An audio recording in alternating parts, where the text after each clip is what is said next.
Yeah, I would say don't paint within the lines. I believe you have to have your own credo, your own code of conduct, your own North Star, right? When you have that navigation ability, I think you have to live by that set of values.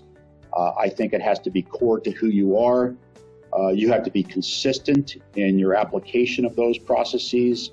And I think a lot of what leadership is all about is building trust. I think trust is the currency of leadership. So you build it, don't squander it. You have to cherish that trust, and then you have to extend it to the people that work with you. I've said before, be careful of the people that you step over in your career because they could be your boss someday.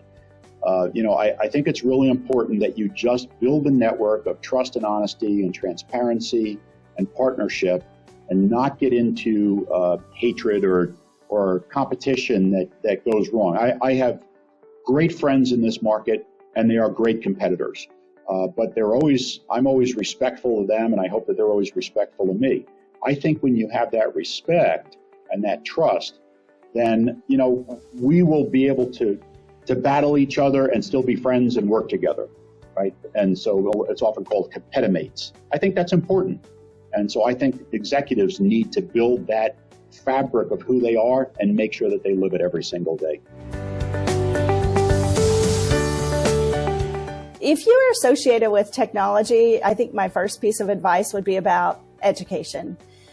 New entrants into telecommunications or technology industry in general, and particularly for government customers, they really need to be current on technology.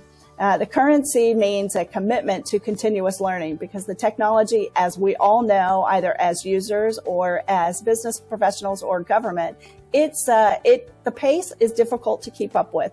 The changes in the existing technology happen fast, and also understanding what's going on with emerging technology is really important.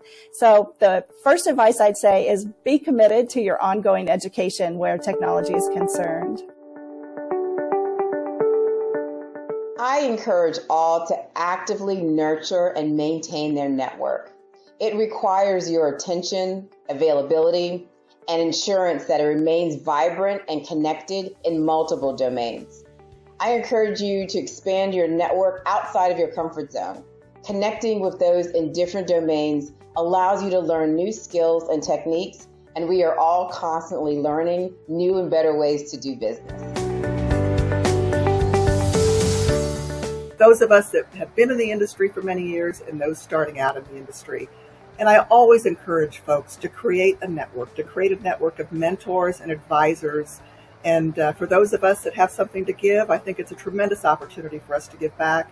And for those of us that are earlier in their career, I think it's very important to reach out and have a sense of mentorship as you navigate your career. So as I sit here today, I think that's one of the biggest things that we can do for those of us that are tenured in our career and for those individuals that are starting earlier in their career.